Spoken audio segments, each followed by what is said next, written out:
Salut, salut chers amis, bienvenue une fois de plus à notre rendez-vous quotidien. Aujourd'hui, c'est désormais le moment pendant lequel on va partager les informations. Et alors le Cameroun vit ici, avec vous qui êtes certainement ailleurs, en espérant que vous avez déjà commencé à adopter les bons gestes, c'est-à-dire liker la page, partager et surtout nous laisser en commentaire tout ce que vous pensez de ce programme. Voilà, pour débuter ce programme, ce sera la première rubrique. L'actu du net. Actu du net, c'est tout de suite. Actu du net, c'est un peu tout ce qui s'est dit, un florilège, un mélange, un condensé de tout ce qui a été dit sur la toile concernant l'actualité au Cameroun. L'actu du net, c'est le round-up de toutes les informations les plus commentées, les plus partagées que nous avons sélectionnées pour vous. Donc, prenons numéro 1, cette information qui nous est parvenue, alors qui a été partagée sur les réseaux sociaux. Rix au marché de Mokolo. On ne parle pas de Rix ici entre la police et un groupe d'individus, c'est Rix entre la police et les agents de la municipalité. Qu'est-ce qui se passe en fait? Le marché de Mokolo est l'un des plus grands marchés de Yaoundé qui juste en fait un grand commissariat de la ville. Et il se pourrait que depuis un moment, les commerçants se plaignent du racket qui a été organisé par la police de ce côté-là. Sauf que c'est une espèce d'impôt qu'on appelle ici occupation temporaire de la voie publique qui est perçue par la mairie, que les commerçants disent reverser aux policiers. Et la mairie donne de sortir en disant que c'est plutôt eux qui doivent collecter cet impôt-là. Il y a donc eu une espèce de chauffourée entre les trois parties en présence, les commerçants représentés par leurs représentants, la police et les agents de la police municipale qui sont à donner à de grosses engueulades et empoignades de ce côté-là. Ça fait le tour des réseaux sociaux depuis et les gens se demandent si on est déjà en train de se mettre les bâtons dans les roues en ce qui concerne la fameuse décentralisation, vous savez, cette politique qui voudrait que chaque commune s'autogère, on va dire ça comme ça. Donc jusqu'ici, c'est un peu amusant, encore que le marché Mokolo est coutumier de cette actualité-là, toujours avoir une espèce de commissariat qui soit un peu comme un sultanat là-bas, où des choses se décident comme au gré des personnes là-bas. Donc ça a encore refait surface dans les réseaux sociaux vivement qu'on arrive à trouver une issue à ça. Bon, les commentaires vont bon train. Commentaires vont bon train sur le commissaire en place et sur les agents de la mairie qui sont chargés de collecter cet impôt-là. Et bon, espérons que ça ne va pas dégénérer. En petit 2, les Camerounais se sont souvenus de leur histoire sur Facebook aujourd'hui. Dans les réseaux sociaux, on parle de la commémoration de la mémoire de Félix Moumié.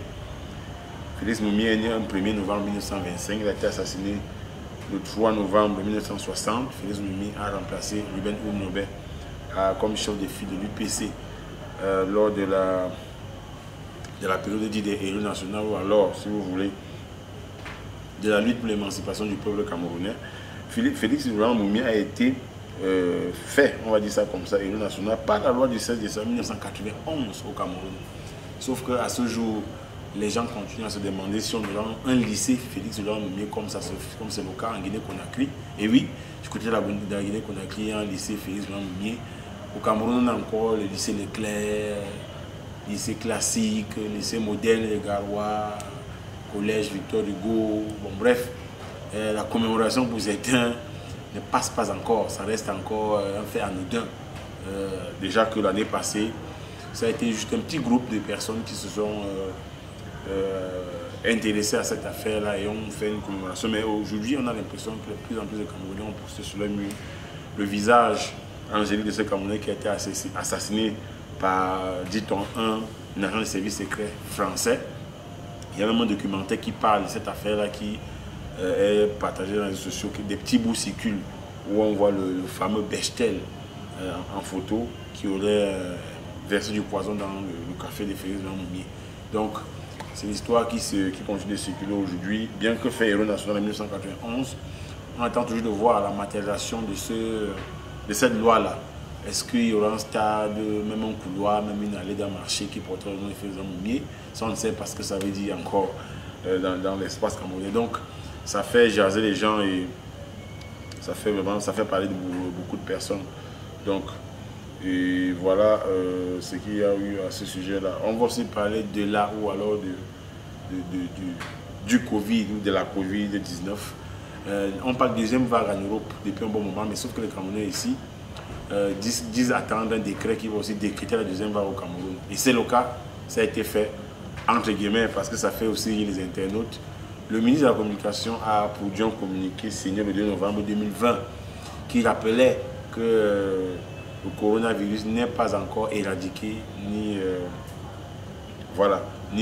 n'a pas encore de remède. Il faisait ce rappel en rappelant tout simplement que les gestes barrières doivent être respectés scrupuleusement, lavage des mains, distanciation sociale, port du masque. Et vous pouvez le constater lorsque vous êtes à Yaoundé, il y a beaucoup de services où c'est carrément un peu, on va dire quoi, de la psychose entre guillemets. Ce qui laisse croire à certains internautes que ça devient de la blague, que le corona est une maladie des autres. La preuve, on cherche chacun autour de nous, quelqu'un qui en est mort, quelqu'un qui en souffre. Déjà que les Camerounais l'assimilent à un palu juste compliqué. Donc voilà, donc c'est ce que le communiqué du ministre a suscité comme commentaire dans les réseaux sociaux. Voilà, donc le docteur Bézé s'en est même amusé, le docteur Bézé, docteur en économie de la santé, s'en est même amusé en disant qu'il attendait aussi la deuxième vague des dons liés au coronavirus. Parce que quand il y a une catastrophe chez nous, il y a toujours une phase de dons, il y a toujours une magnanimité du chef de l'État qui va avec. La première vague, il y avait des seaux maçons, enfin des seaux qui sont utilisés dans les chantiers par des maçons et du savon qui a été distribué dans les villages. Des villages se sont sortis avec un seau et un gobelet, un morceau de savon pour tout un village. Bon, on ne sait pas si il y aura encore une vague de dons. Encore que pour la première vague, si on peut dire ainsi, il n'y a pas vraiment beaucoup de chiffres, beaucoup de données au sujet, sur les signes, comme le docteur Abézé dit. Qu'est-ce qu'on retient de cette première vague-là? On a eu le démantèlement des hôpitaux qui occupaient les stades. Mais au jour d'aujourd'hui, c'est encore pour certaines expectatives.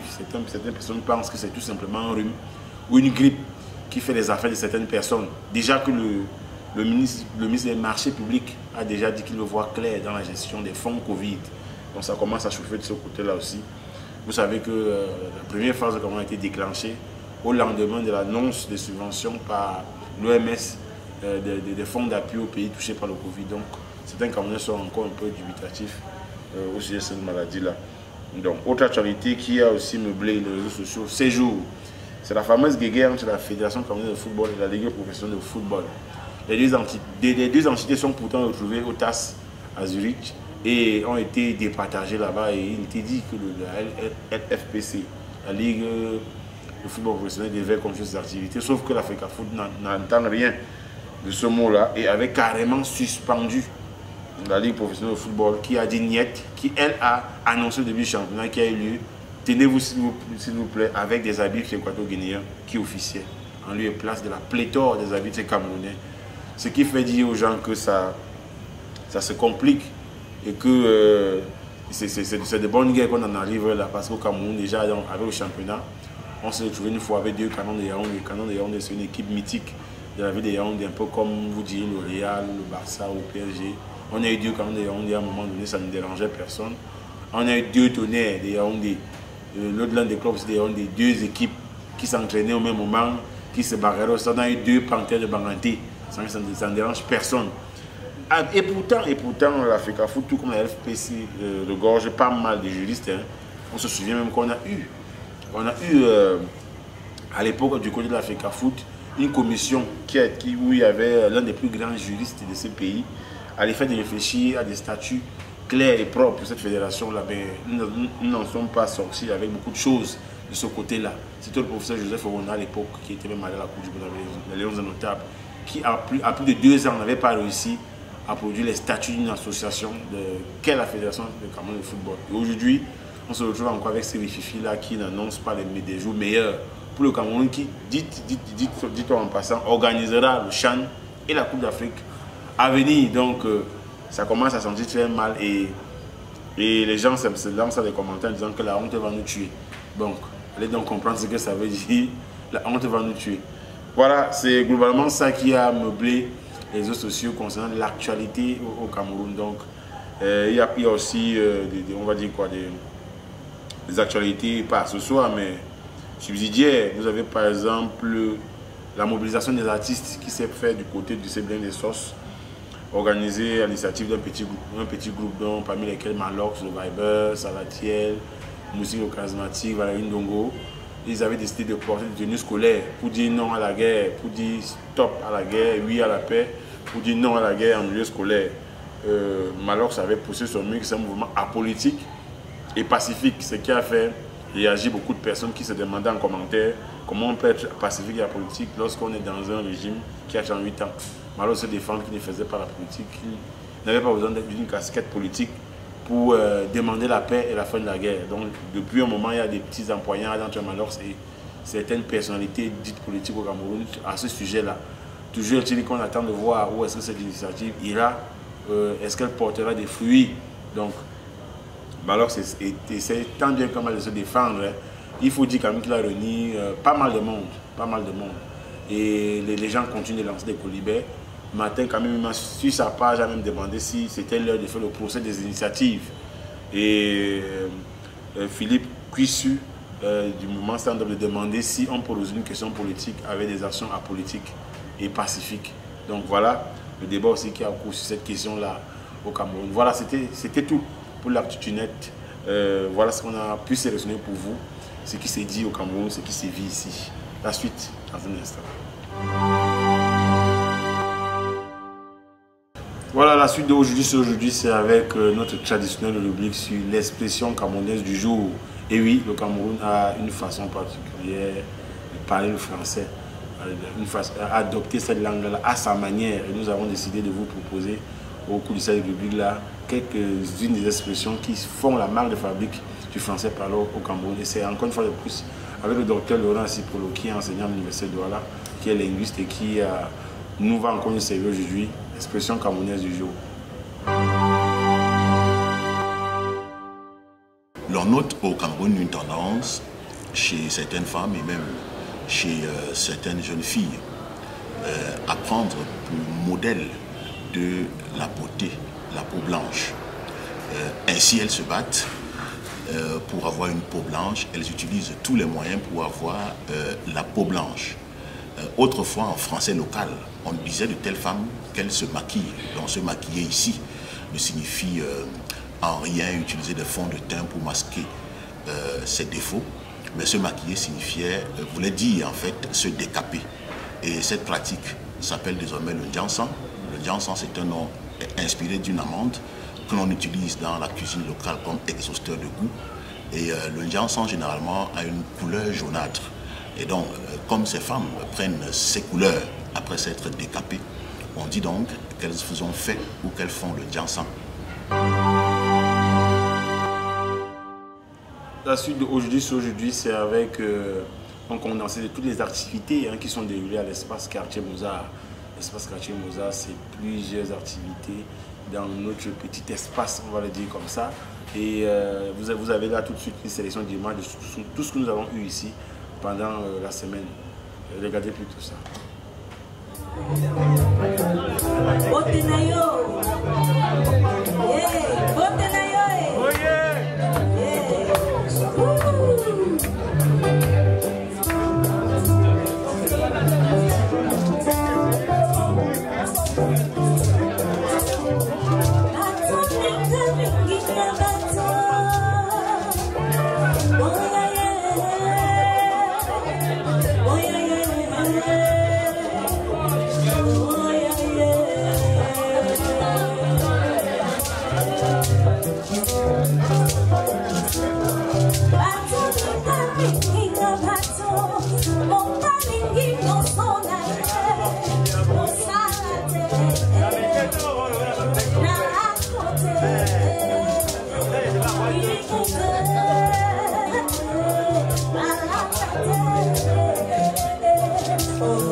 aujourd'hui, today, stop et fin pour cette édition de ce jour, pour la quotidienne de l'espace Ratier Mozart, réservé au Cameroun vu d'ici, par le truchement de nos yeux. Et voilà, on espère que pour la prochaine fois, vous allez encore être au rendez-vous.